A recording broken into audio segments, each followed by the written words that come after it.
उद्धव बाळासाहेब ठाकरे यांची शिवसेना असलेल्या गटाने मुंबईत एका जनता न्यायालयाचं आयोजन केलं होतं। हे आयोजन करण्याचं प्रयोजन काय होतं तर जो निर्णय विधानसभा अध्यक्षांनी 10 जानेवारीला दिलेला आहे तो निर्णय कसा पक्षपाती आहे आणि विधानसभा अध्यक्ष कसे पक्षपाती आहेत हे सांगण्याचा हा उद्धव ठाकरे आणि त्यांच्या समूहाचा प्रयत्न होता।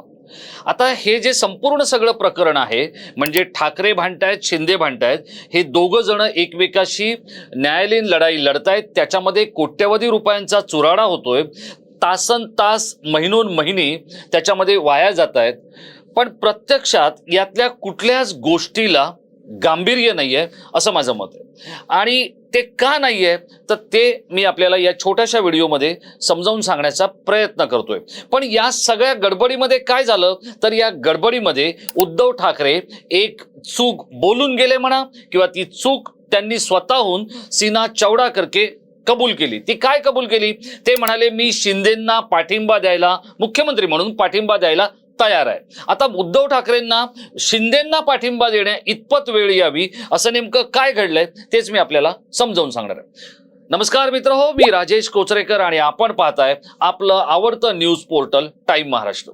मित्रहो, काल उद्धव ठाकरे यांनी जनता न्यायालयाचा एक घाट देशातील सर्वात श्रीमंत असलेल्या वरळीच्या समुद्राच्या कडेला असलेल्या नॅशनल स्पोर्ट्स क्लब ऑफ इंडियाच्या डोम या सभागृहात घेतलेला होता।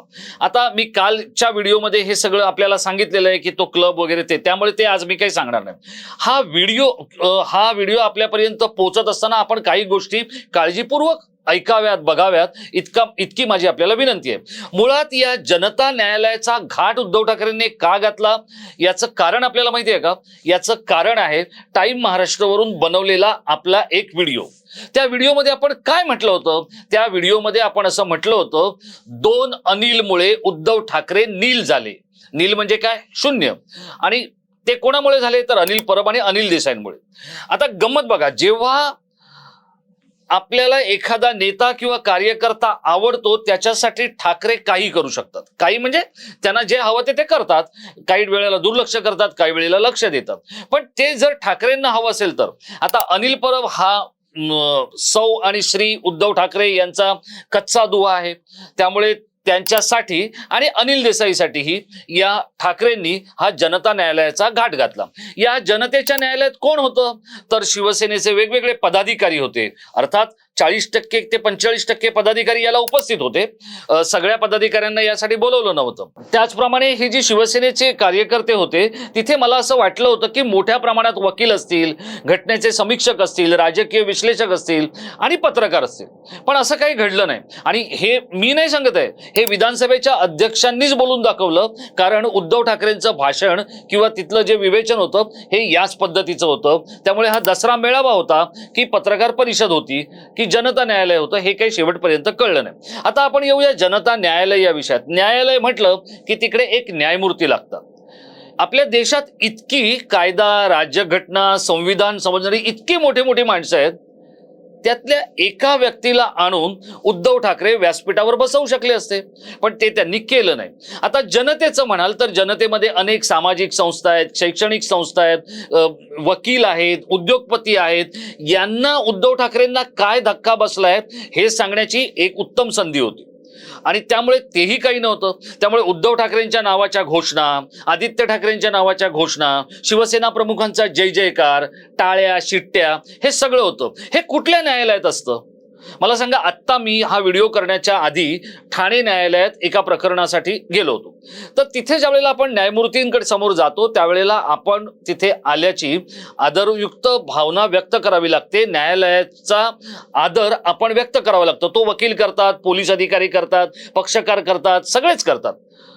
पण या न्यायालयामध्ये जे काही चाललं होतं ते सगळं एकांगी आणि एककल्ली होतं असं म्हणायला खूप मोठा वाव आहे। व्यासपीठावर सगळे नेते बसले होते, सचिव आणि सगळी मंडळी खाली होती, सौ रश्मी ठाकरे खाली होत्या आणि उद्धव ठाकरेंचं कुटुंब म्हणजे दोन्ही मुलं खाली होते, तेजस ठाकरे, आदित्य ठाकरे नेते त्यामुळे ते वर होते। पण या वरच्या नेत्यांची जर बॉडी लँग्वेज आपण पाहिली तर या बॉडी लँग्वेज म्हणजे देहबोलीवरून बऱ्याच काही गोष्टी कळू शकणारं हे न्यायालय किंवा हे सगळं प्रकरण होतं, तो व्यासपीठ होतो. आता इथे गंमत बघा काय, यातले काही मुद्दे मी झटपट आपल्याला समजवणार आहे, कारण व्हिडिओ फार मोठा होऊ नये असा माझा प्रयत्न आहे, कारण तो इतका क्लिष्ट आणि गुंता देणारा विषय झालेला आहे की ज्याचं नव्हते. बरं, याचा सामान्य जनतेला काही फायदा नाहीये आणि काही फरक पडत नाही. म्हणजे शिंदे असले तरी ते तसेच वागणार आहेत आणि ठाकरे असले तरी ते तसेच वागणार आहेत. त्यामुळे सामान्य माणसाला रोजची उपनगरीय रेल्वेमधली गर्दी तशीच आहे, रस्त्यावरचं प्रदूषण, रस्त्यावरची वाहतूक कोंडी तशीच आहे, खड्डे, अस्वच्छता ही तशीच आहे, महागाई तशीच आहे, बेरोजगारी आणि शिक्षणाच्या समस्याही तशाच आहेत.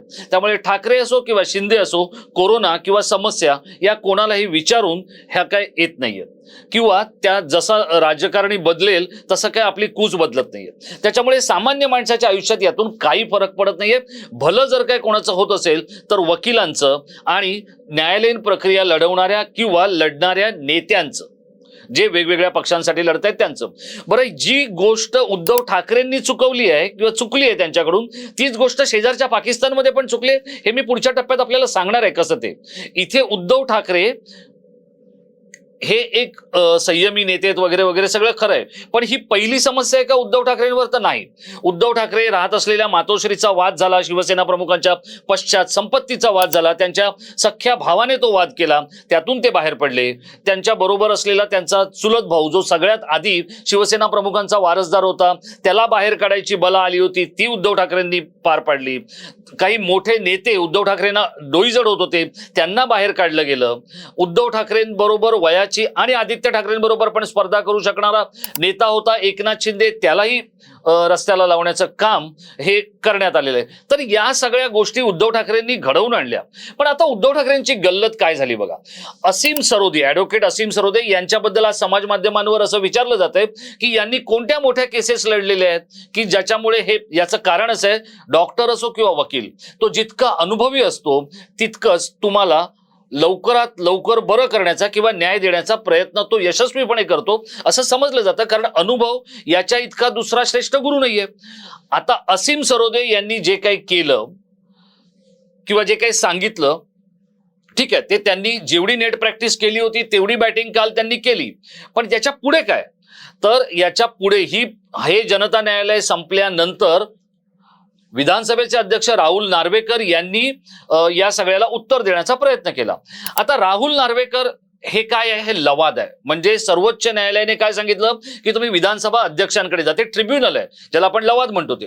मग लवादाने एक निर्णय देणं अपेक्षित आहे. तो निर्णय योग्य अयोग्य, त्यांनी कोणते संदर्भ तपासायचे, काय तपासायचे, हे सगळी जी काही अधिकाराची कक्षा आहे ती त्या लवादाची आहे.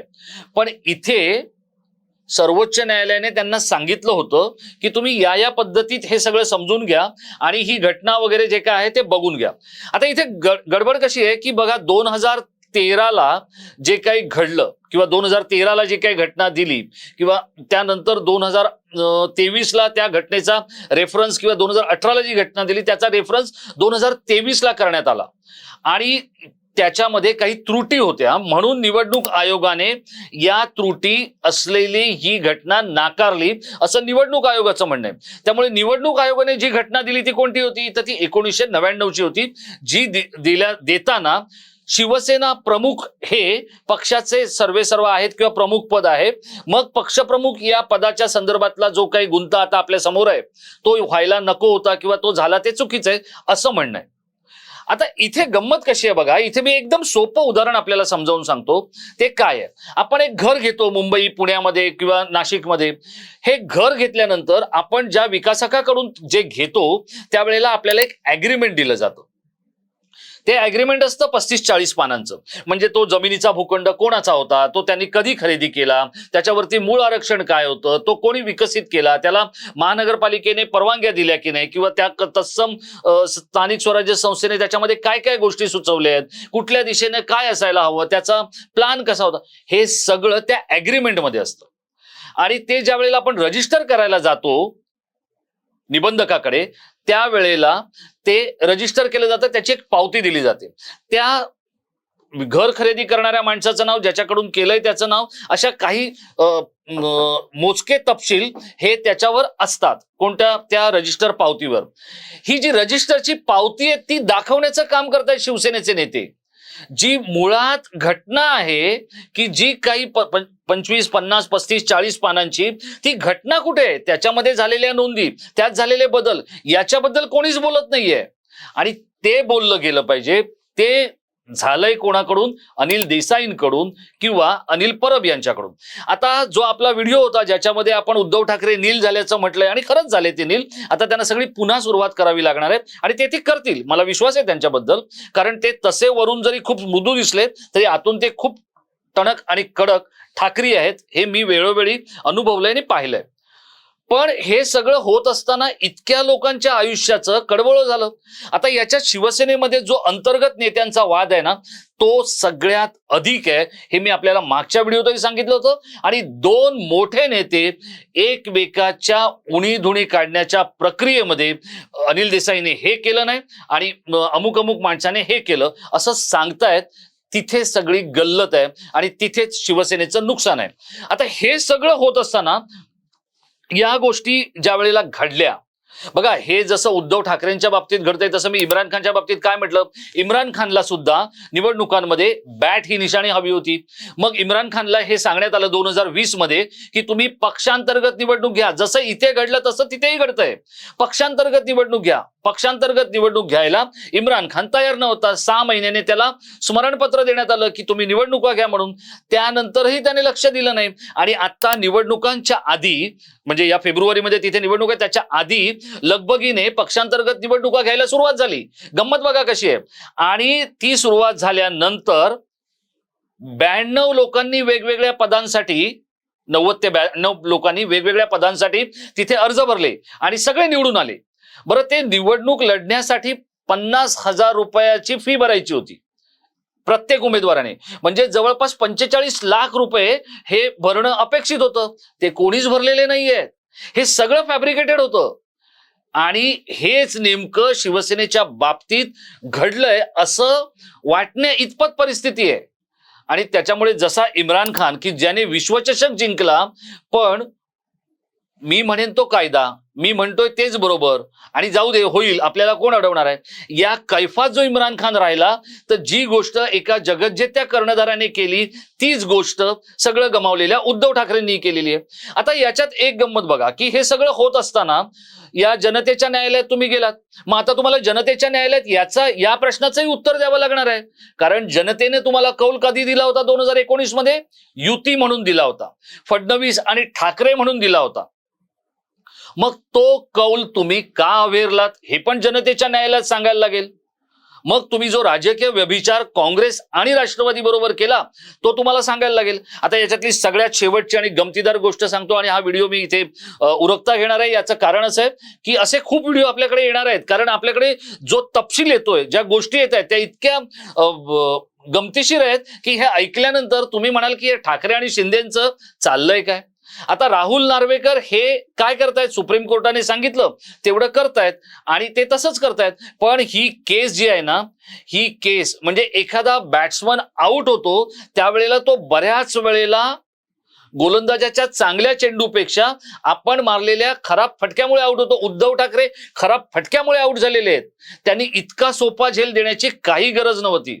आता याच्यातला एक सगळ्यात महत्वाचा जो मुद्दा आहे तो काय आहे, तर आमच्या आमदारांना पात्र ठरवलं. मग ठाकरेंच्या आमदारांना अपात्र का ठरवलं नाही असं म्हणत शिंदेचा गट हा मुंबई उच्च न्यायालयामध्ये गेलेला आहे आणि ठाकरे हे सुप्रीम कोर्टात आहेत. आता ज्या वेळेला हे सगळं सुरू होईल त्यावेळेला सर्वोच्च न्यायालय काय म्हणेल किंवा शिंदे काय सांगतील सर्वोच्च न्यायालयामध्ये की आमचं एक प्रकरण या संदर्भातलं मुंबई उच्च न्यायालयामध्ये आहे आणि न्यायालयाच्या प्रक्रियेमध्ये तुम्हाला लहान कोर्टापासून मोठ्या कोर्टाकडे यावं लागतं. त्यामुळे सर्वोच्च न्यायालयाला हे आता सांगायला मोकळीक झाली की तुम्ही आधी उच्च न्यायालयामध्ये जा. आणि उच्च न्यायालयामध्ये गेल्यानंतर तिथे जाणारा वेळ, पैसे, सगळी ताकद, या सगळ्या गोष्टीमुळे या पक्षाचं म्हणजे उद्धव ठाकरे यांच्या गटाचं पुरतं कार्यक्रम करून टाकलेला आहे. हा कार्यक्रम एकट्या शिंदेने नाही केला हे उद्धव ठाकरेंना सांगण्याचा प्रयत्न हा अनेकांचा आहे. पण ते समजूनच घेत नाहीयेत कारण त्यांनी झोपेचं सोंग केलंय. हे झोपेचं सोंग त्यांनी का केलंय?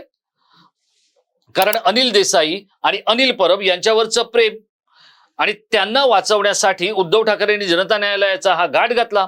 पण तिथे काय होतं? तिथे घोषणा, टाळ्या, चित्कार, शिट्ट्या हे सगळं होतं आणि ते कधीच न्यायालयात नसतं. त्यामुळे आता जनताच ठाकरे आणि शिंदेंना विचारतंय की तुमच्या या सगळ्या गोष्टींचा आम्हाला काय फायदा. त्यामुळे निवडणुकांपर्यंत शिंदेंना मोकळं सोडून ठाकरेंनी पुढच्या तयारीला लागणं हेच याच्यातलं इप्सित आहे. आणि हे जर ठाकरेंना साध्य करायचं नसेल किंवा साध्य होणार नसेल, बघा त्यांच्या बरोबर असलेले शरद पवार नेमके कशा पद्धतीत वागतात आणि ठाकरे कशा पद्धतीत वागतात याच्यावरही आपली चर्चा झालेली आहे. त्यामुळे हा जो संपूर्ण सगळा प्रकार आहे हा न्यायालयाने आपल्या मनासारखा निर्णय देता यावा यासाठीची उत्तम केस अशी या केसचं वर्णन काही घटना, कायदा आणि संविधान समजणारी माणसं करतायत. आणि त्यामुळेच हे जे काही सगळं आहे यात एक ठाकरेंना संधी होती की असीम सरोदेंवर तुमचं प्रेम आहे, ते जे काय बोलतायत ते तुम्हाला आवडतंय, त्यांनी काल तयारी केली होती, मग असीम सरोदेंनाच बोलू द्यायला हवं होतं. आणि सगळ्यात महत्वाचं म्हणजे आता शिंदे जसं या उच्च न्यायालयात प्रकरण आहे असं सांगणार आहेत, तसं ज्या वेळेला सुप्रीम कोर्टामध्ये एका साध्या न्यायालयात जरी प्रकरण असलं तरी पण आपण त्याच्यावर ते ज्युडिशियल आहे किंवा ते न्यायप्रविष्ट आहे म्हणून बोलत नाही. इथे सुप्रीम कोर्टात प्रकरण असताना ठाकरे गल्लोगल्ली जाऊन का बोलतायत हा माझा प्रश्न आहे. म्हणजे एक तर तुमचा गल्लीबोळातल्या सगळ्या घटकांवर विश्वास असेल आणि सर्वोच्च न्यायालयावर विश्वास नसेल. एकदा उद्धव ठाकरेंनी ठरवावं की त्यांचा नेमका विश्वास कोणावर आहे आणि त्यांना नेमकं साध्य काय करायचंय.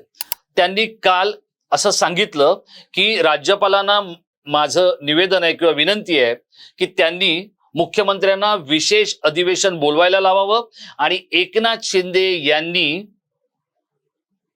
अविश्वास ठराव आणावा. विधानसभेचे अध्यक्ष राहुल नार्वेकर यांच्यावर त्यांना मुख्यमंत्री म्हणून मी पाठिंबा द्यायला तयार आहे.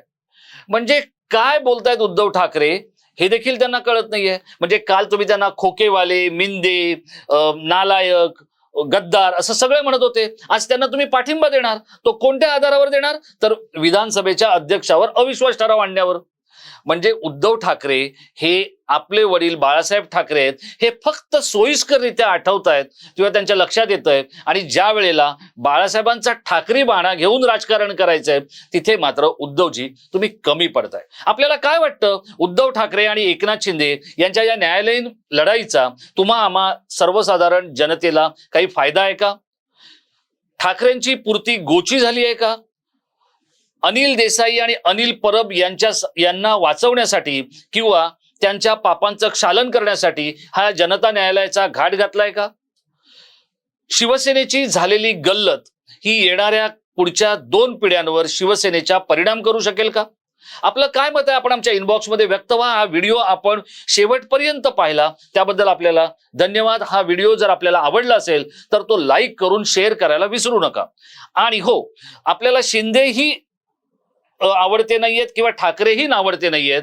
जे समोर येईल ते निपक्षपातीपणे, भले डिजिटल प्लॅटफॉर्मवर कोणतीच गोष्ट निपक्षपातीपणे मांडली जात नाही पण आपण तो प्रयत्न करणार आहोत. आणि त्यामुळे तुम्ही जसं 2 अनिलमुळे ठाकरे झाले नील या व्हिडिओला जसं भरभरून प्रेम दिलं तसं त्याही या पुढच्या व्हिडिओंना देखील तशीच पसंती द्याल, प्रेम द्याल याच विश्वासावर इथेच थांबतो. आणि पुन्हा एकदा आपण आपली काळजी घ्या. या संदर्भातले आणखी काही व्हिडिओ घेऊन मी आपल्या भेटीला येणार आहे. आणि हे चॅनेल आपण अजूनपर्यंत सबस्क्राईब केलं नसेल तर माझी आपल्याला एक विनंती आहे, आपण जसं प्रेम करताय त्या प्रेमाची पोचपावती म्हणून टाइम महाराष्ट्राला सबस्क्राईब करा. तोपर्यंत स्वतःची काळजी घ्या. धन्यवाद.